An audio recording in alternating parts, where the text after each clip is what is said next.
Without further ado, Senator Kaine, if you want to take it away, the floor is yours.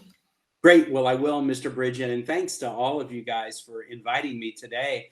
I'm sorry that I'm a couple of minutes late. I was telling Mr. Bridgen I'm very used to FaceTime, Zoom, Skype, and WebEx, but I've not done a Google Meetup before. And since I'm doing this from my house by myself, it took me a second to figure it out, but I'm really happy to be with you. There's nothing that I love more than talking to students. I'm actually doing it twice today. I'm speaking to you now, and then later I'm speaking with a group of high school students from Fairfax County, and I'm looking forward to it. So what I really want to do is answer your question. So I'll talk just for a couple of minutes really about how I got into being a U.S. Senator, what I do in the Senate, and I do want to acknowledge one of my staffers, Gwen Mason, who lives in Roanoke and who does work in community outreach in the Danville area. Gwen is the reason that we got this set up today. So Mr. Bridgen, thank you for reaching out to Gwen, and Gwen, thanks for doing this. I've been in the Senate for 8 years, but my path into the Senate has taken a very long time. I grew up in the Midwest. I was a missionary in Honduras for a year, running a school that taught youngsters your age to be carpenters and welders, young boys who were in their young teens. My dad was a welder and iron worker, and I ran a school to do that. I came back and finished law school at Harvard. I met my wife, Ann, who was from Roanoke, and we moved to Richmond in 1984. I never thought I would be in politics.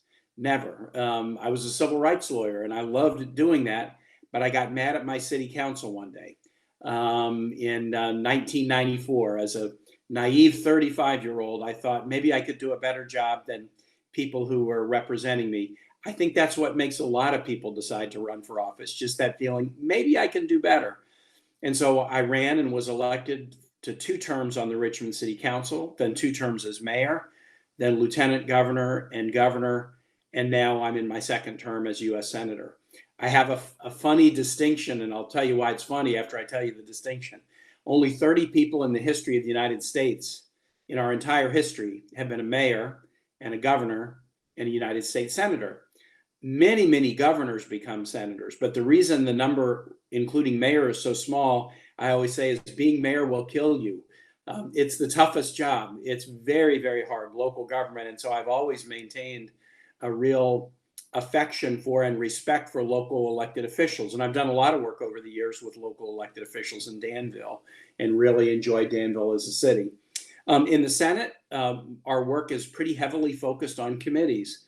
I'm on the Budget Committee. I think you can figure out what that means, working on federal budget. And the federal budget's been pretty messed up the last few years.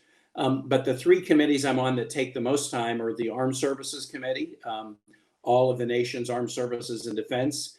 Until July 1st, I was the only senator with a child in the military. My oldest son, Nat, was an infantry commander in the Marine Corps, but he just retired from active status and became a reservist on July 1st. I'm on the Foreign Relations Committee, all of our diplomatic efforts with countries around the world. And I have a particular specialty in Latin America because I lived in Honduras many years ago and I'm fluent Spanish, and also in the Middle East. And then finally, I'm on a committee that should be pretty important to all of you guys: health, education, labor, pensions, all of healthcare, all of education, all labor rules from minimum wage to workplace safety to collective bargaining, and then pension issues. And those aren't so important to you guys right now, although they could be important to your teachers and the administrators at Westwood. So I'm really happy to have a chance to be with you today. I mean, obviously it's a pretty intense time right now. Presidential election 4 weeks from tomorrow. I'm sorry, 3 weeks from tomorrow. Time is flying. Also, election, U.S. Senate election and House of Representatives elections in Virginia. And I know virtually all of the candidates who are running in Virginia this year, and I'm doing a lot of work to help them out. I'll say one last thing. The most important thing about me is my family. I have a wife, Ann, who is a faculty member at George Mason University, and she's on the State Board of Education, which oversees all of K-12 schools in Virginia, the curriculum, course requirements, et cetera. She used to be the Secretary of Education and the president of George Mason University. And before that, she was a legal aid lawyer and a juvenile court judge and First Lady of Virginia when I was governor.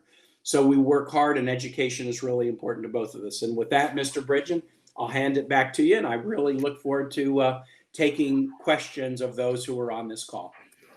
Thank you, Mr. Kaine. So I asked the kids Friday to submit some questions to me on Canvas, which is our online learning platform that we're using this year. And I got quite a few responses. I kind of narrowed them down. And I'll put those questions up on the screen right now so that everyone can see them. So the first question, and I got this question from multiple students. So you talked about how you were a mayor and then you made the jump to lieutenant governor and then governor. What made you want to make the jump from governor to senator after that? That's a very good question, Mr. Bridgen. And I will say my entire political career has been kind of accidental in this way. I never thought I'd be in politics, but then I got mad at city council and decided to run. And I was on city council and then became mayor.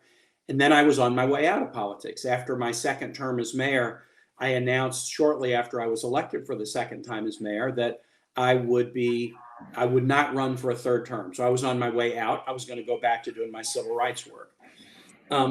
I learned a lesson then that students, I bet you've learned this, and you're going to learn it again and again throughout life. A singer of my generation, John Lennon, said, "Life is what happens when your plans fall through." I was on my way out of politics, but somebody I was supporting who was running for lieutenant governor got diagnosed with cancer. And so suddenly there was not going to be a Democratic nominee for that spot. And I thought about it and decided that I would run. So then I got into sort of my second chapter of political life as lieutenant governor and governor. I'm on my way out of politics again for a second time. I'm actually pretty close to Barack Obama. President Obama, his mother and grandmother on his mother's side grew up in the same little farm town in Kansas where my mother and grandmother grew up, El Dorado, Kansas. So I got to know him personally. He had been elected president with my strong support. And when I was leaving the governor's office, he asked if I would be chairman of the Democratic National Committee, the national party. And I told him, well, I've never said no to a president before because no president has ever asked me to do anything before. So I said yes, and I started to do that. And fairly shortly thereafter, a U.S. Senate seat came up in Virginia because Jim Webb decided not to run for a second term. The president encouraged me to run. It had not been something I had planned to do, but I spent about 2 months just soul searching. Well, I'm 52 years old. What's the next chapter in my life going to be? And after a lot of conversation, and I would say particularly with my wife's father, my wife's dad was governor of Virginia, a Republican governor from 1970 to 1974. He just turned 97 years old. Linwood Holton is his name. I had a lot of conversations with Lynn, and after I did, he just convinced me that I still had more public service to give. And while there was no guarantee I'd be elected senator, my wife and I talked about it and we decided I should give it a try. So it was a 19-month full-time campaign. And I sort of had a 50-50 chance going into it about whether I would be successful or not, because I was running against a former Republican governor and senator who's very well known. But I just thought I do have more public service to give. And so I'm now in sort of my third chapter of an accidental career in politics. Thank you for that. And I think because our kids, they'll be taking civics next year, so they'll be learning about some of this stuff in more detail next year. But also, it's easy to forget that Virginia was very Republican up until President Obama got elected, and then things started switching. So Yes. To be able to have 2 Democratic senators before like 2008 was pretty unheard of Yes. in Virginia. So this next question comes from Annabeth Shadrick. So Annabeth, if you would go ahead and unmute your mic and introduce yourself and ask your question. I'm Annabeth Shadrick, and my question was, what was the hardest part about running for vice president? Annabeth, I bet you can guess my answer, losing. I was on the ticket for 105 days and it was great. I went in 105 days, I went to 141 cities in 40 states, which is pretty amazing. I was on planes a lot and I met people all over the country, and that was really exciting and fun. I knew it was going to be hard because even though polls were pretty good, I was running with a woman and no woman had ever been elected president. And I always told Hillary Clinton, I don't care what the polls say. The fact that we don't have a good track record of electing women to either Congress or to national presidency compared to other nations means that I consider you the underdog till the last vote is counted. So we knew it would be hard. But on election day, I thought the odds were better than 50-50 that we would win. And in particular, when the Virginia results came back, because we're on the East Coast, the results come back a little on the early side. And I knew that we had won Virginia handily. As your teacher, Mr. Bridgen, said, we've been a pretty Republican state. So to win Virginia handily, I thought, well, we have a pretty good chance of winning tonight. But that good feeling only lasted for about 2 hours until we realized that we were going to lose. So that was hard. But you know what? You've experienced this in your life. Everybody has things that you want. They don't go your way. Maybe you've run for student council office. I did and almost always lost when I was in elementary, middle, and high school. I lost a lot of races. Or you lose things in your personal life, or you lose people clear to you, dear to you, or there are things you want to do that you fall short of. This is a very common part of life. And so I just dusted myself off, and I was back in my Senate office, 5 days after I delivered a concession speech, and have been just trying to do my very best as a senator since. But losing was tough, and maybe especially because we won the popular vote. To win the popular vote by 3 million, but still lose, that doesn't feel so good. But I'm glad that I had the Senate to go back to, and I love my work in the Senate. All right, appreciate that, and sorry for the technical difficulty there. Oh yeah, no worries. And also, I was actually just last night watching some election night coverage from 2016, and I remember seeing that Virginia at the beginning was too close to call, but there was like a 5-point differential. Yeah. And I was like, okay, well, Obama narrowly won Virginia in 2012, so that might be a sign of things to come, but it was not. Yeah, I'll give you a little secret. If you watch election night coverage this year, even though they didn't call Virginia until about 10 o'clock in 2016, I knew by 7:30 we had won and won big. The reason is certain jurisdictions return their votes very early, and certain tend not to return them until late. The one that comes in the latest is Fairfax, which is the biggest jurisdiction, and it's very Democratic. So when you start to get the early night results from some of the Republican jurisdictions, and you see, well, we're doing pretty well there. We were very confident by 7:35 that night that we were going to win Virginia big. They didn't call it for a couple of hours, but we knew he had won. So you might watch election results this on November 3rd and see it too close to call for a while, but that's more a result of when different cities and counties send their results in. Those of us who do it a lot, we kind of figure it out pretty early in the evening. All right, I'll keep that in mind, because I know that usually Southern Virginia, our votes get counted first, and then Fairfax is later. So that's right. So next question comes from Trayvon Hairston. And Trayvon, if you want to go ahead and unmute your mic and introduce yourself and ask your question. Okay, so I'm Trayvon Hairston. And my question is, how has COVID-19 changed your daily routine? Trayvon, thank you for your question. And I know a number of Hairstons from Danville, Martinsville area who live in Richmond now. So it's interesting to have you ask the question, and it's a real good one. My daily routine has changed a good bit because I've had COVID. My wife and I both got coronavirus in the spring. I got it at the Capitol. We were working to pass the CARES Act, an act to try to provide funding to schools and governments and businesses and families to deal with the challenge. And when we were working in the Capitol, a number of staff members and others had coronavirus, and I got it there. So I was sick. I had a mild case. It was an unusual case, though. I had symptoms that weren't the normal ones. So I thought it was hay fevers or allergies kind of gone wild, not COVID. But then I was with my wife in our home, and I ended up giving it to her, and she had very standard, the normal symptoms. We then got tested for antibodies about a month later and confirmed that we had COVID. So certainly I never wore a mask before. I wear it all the time now, even though I've had it and it would be unlikely for me to get it again.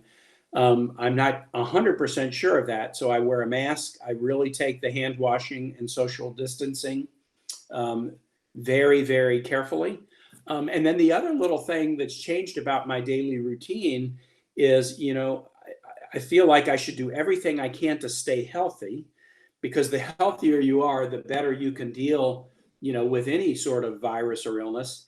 And yet, because exercising inside can pose some risks, I've really pushed myself to be very active and be very active outdoors. So, for example, I took a week of vacation this summer, and what did I do? I rode my bicycle 330 miles. I started on the Blue Ridge Parkway, a little bit west of Danville, kind of out near Galax, and I rode all the way north to Front Royal on the Blue Ridge Parkway and the Skyline Drive.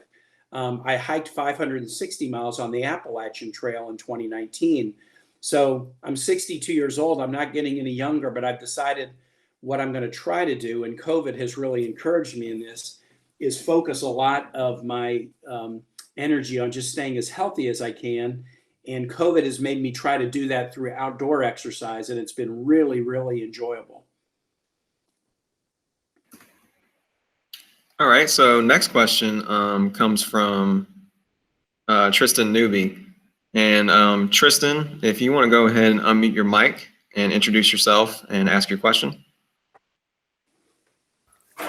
Hey, my name is Tristan Newby, and my question was, what was your favorite thing about being senator, and have you ever been to the White House?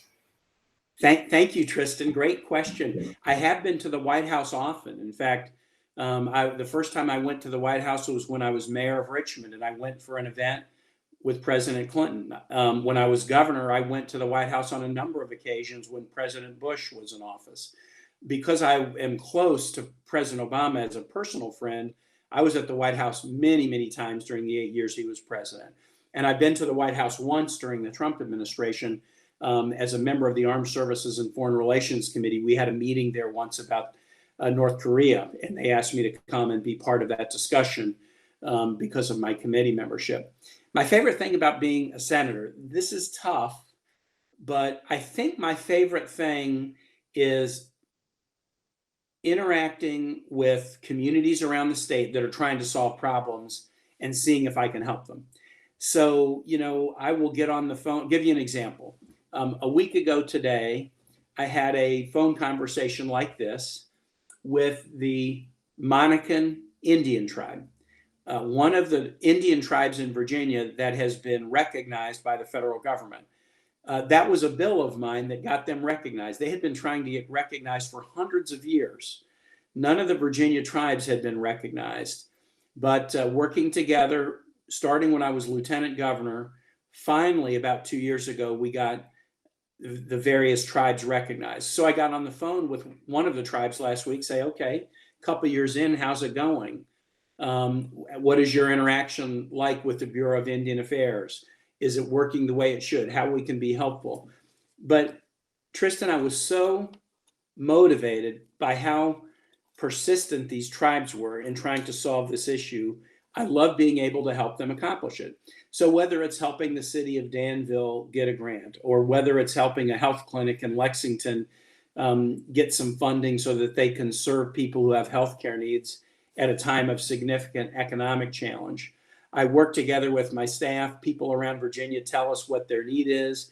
We go to work to see if we can solve a problem. And when we can solve one, it makes us feel really, really good. That's my favorite thing about being a senator. All right, awesome. And then, in fact, you know what, Mr. Bridgen, I'm going to say, since you guys are middle schoolers, I did a bunch of events with middle schoolers a year and a half ago about vaping and about the health effects of e-cigarettes. I talked to some high schoolers, but I also met with middle schoolers around the state.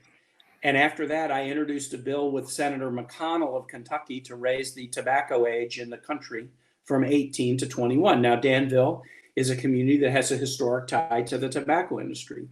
But because of the health concerns and particularly young people's use of e-cigarettes, we decided, well, we need to try to be better about people's health and raise the age for all tobacco products from 18 to 21. And we were able to do it. And President Trump signed that bill into law about a year ago, a little bit less than a year ago. But it was fun to work on that issue and work on it with middle schoolers who shared with me some of the challenges and the marketing techniques that are used that try to basically get young people to smoke really before they should. So it sounds like collaboration, a big selling point of the job. Has to happen. Has to happen. And then last up from the students, we have a question from Kaine Saunders. So Kaine, if you want to go ahead and unmute your mic, introduce yourself and ask your question. Hi, I'm Kaine Saunders. What's it like to talk to the press? Well, Kaine, first, I kind of like your first name. I mean, you know, we don't spell our names exactly the same because I have an E at the end of mine, but you're probably one of only 2 people I've ever met who have Kaine as a first name. So I'm interested to hear you on. So what's it like to talk to the press? It's something that you have to do. And in fact, you should do, because the press have a really important job. I know you guys have probably studied the Constitution a little bit. And when you look at the Bill of Rights, the First Amendment is the powerhouse guaranteeing freedom of the press. And the drafters of the Bill of Rights, like George Mason and others, George Mason helped draft the Virginia Bill of Rights, and then James Madison helped put it into the federal Constitution. They believed the press was absolutely critical to a free society. So I think it's a really important part of my job to talk to the press. In fact, as soon as I finish with you guys, my next interview is a Fox News show that a reporter named Bill Hammer runs every afternoon to talk to the press about the Supreme Court. What's it like? The first time you do it, it makes you nervous. So I'll never forget deciding to run for city council in 1994 and crafting my little 2-paragraph press release and sending it out. And the first time a reporter called me, it made me so nervous. It was like I was calling to ask a girl to date, for a date for the first time. I picked up the phone and hung it up, picked up the phone, hung it up. Finally, I dialed the reporter and I talked to him because I didn't want to say something wrong. Well, now, 26 years later, I'm not nervous anymore. And I actually really enjoy interacting with the press because, look, people in the press, they follow politics and public policy issues pretty close, and they tend to have good questions. Even if they disagree with you, you can get into a really interesting discussion. One other thing, Kaine, that I'll say that I'm kind of proud of is I'm one of 3 senators who can do interviews in both English and Spanish. I'm fluent in Spanish from having been a missionary in Honduras. And so I do a lot of TV and radio interviews in Spanish, not just in Virginia, but all over the country. So, for example, I was on television yesterday on a show called Al Punto, which is, some of you might on Sundays see shows like Meet the Press or Face the Nation, Sunday morning shows about politics. The show Al Punto, which is an Univision show, gets more viewers than all of the other ones combined. Because Latino voters, there's about 45 million Latinos in the United States, and many like to get their news in Spanish. So I was on the show yesterday talking about the presidential election. And I will say, even though I don't get nervous talking to the press anymore, I still get nervous when I'm on a national broadcast in Spanish because I don't want to make a mistake in my Spanish. So far, I've been able to avoid mistakes, but I'm always worried that the next interview is going to be the one where I get a vocabulary wrong or make a mistake. But so far, so good. But it's a really important part of the job. The press play an incredibly important role in our politics. Awesome. And Senator Kaine, I don't know if you have time for one more question. I do, Mr. Bridgen. This one comes from me. So I watched the vice presidential debate last week between Senator Harris and Vice President Pence. Yes. And I remember watching you on that same stage 4 years ago. And just seeing like all the inner workings of how that debate gets broadcasted on TV and everything. My question to you is like, can you provide us an inside look as to what that preparation process is like? Yes, and let me just offer one thought about the debate too, the debate between Senator Harris and Vice President Pence. I know both of them. I know Vice President Pence because he was a governor before he was vice president. He was a congressman before that. We debated, and I've interacted with the vice president during his time as vice president. I know Senator Harris because she and I have served together in the Senate for 4 years. So you do a lot of, practice, and, you kind of have to think about what your objective is. My objective was to stop any new lines of attack on my running mate, Hillary Clinton, and also to sort of press the case against the candidate, not the president at the time, but the candidate, Donald Trump. But I'll tell you what, the moment in the debate last week that I liked the most, and I just mention it because it wasn't like a moment that was the most written about or anything. In some ways, it was a small moment, but it just made me happy. If you watched it, there was a time when the vice president was interrupting Senator Harris, and she said, "Mr. Vice President, I'm speaking now." And then she paused for a second, and then she got a big smile on her face and said the same thing, "I'm speaking now." And I loved the way that she repeated that line twice, and I'll tell you why. She said the same words, but she meant two different things by them. The first time, she meant what was obvious. Hey, there's rules for a debate, and your time is up, and this is my time, so don't interrupt me. I'm speaking now. But you could kind of see when Kamala heard herself say those words that she suddenly realized the importance of those words. I'm a woman. It's my time to speak. I'm an African American. It's my time to speak. I'm the daughter of immigrants. It's my time to speak. My mother was from India. It's my time to speak. Of course, in our history for so long, women, immigrants, African Americans, they didn't have a chance to speak on a stage like that. They couldn't vote. They weren't allowed to participate. Certainly not allowed to be candidates, not for president or vice president. And I thought it was kind of an interesting thing. You could almost see Kamala Harris as senator realizing it's my time to speak now, because in the American journey, certain people have been left out, but then we learn and we grow and we get better. And people who weren't allowed to speak before suddenly are allowed to speak. That's a great thing about our country. And I found that to be a very moving little interchange during the debate last week. Well, I think that's about as good of a note to end on as humanly possible. Senator Kaine, do you have any closing thoughts you'd like to provide to the students? Well, yes, and to your students, I really hope you appreciate Mr. Bridgen for what he does. My wife and I, our kids went through the Richmond Public Schools. We love public schools, and we love teachers. They're all adults now. I have a Marine reservist and campaign worker. I have a pre-K classroom mate who's also a visual artist, and I have a struggling actress in New York City who also works with a theater tech company. All of them are who they are because of us, their parents, but also because they had some amazing teachers in the Richmond Public Schools. And I will say, if I have to pick my favorite age of students to talk to, it's middle schoolers. I'm going to tell you guys why middle schoolers are so great, but also why the teachers who focus on middle schoolers are so great. I like talking to elementary school students. They're very willing to talk and ask questions, but often they don't know enough to ask really good questions. I like talking to high school students. I'm going to do it later today. They know enough to ask really good questions, but they often think they're too cool, so they won't ask the questions that they have in their mind. Middle school students, they know enough to ask good questions, but they also still have a curiosity and an openness that often makes the discussions with middle school students really special. I also think that middle school teachers are a special breed. It takes an unusual teacher to be a great middle school teacher. But the middle school teachers I know, they wouldn't teach in elementary school and they wouldn't teach in high school. They really feel a gift or a special calling to work with middle school students. So Mr. Bridgen, to you and Mr. Bowman and others who are part of Danville Public Schools, but especially the part of the Danville Public School system that's devoted to middle schoolers.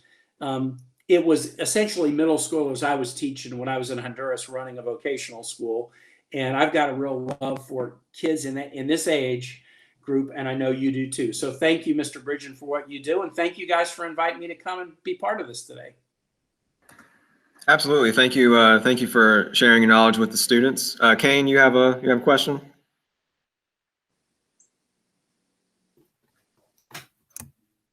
Hey, Kaine. Do you know what time that this would be on TV? Well, we've got some reporters on. They can tell you. I know that I'm going to be on TV on Fox News in about 15 minutes on a different show. But maybe I bet Mr. Bridgen can figure this out and maybe give you some info about watching yourselves. And I hope you all get on TV.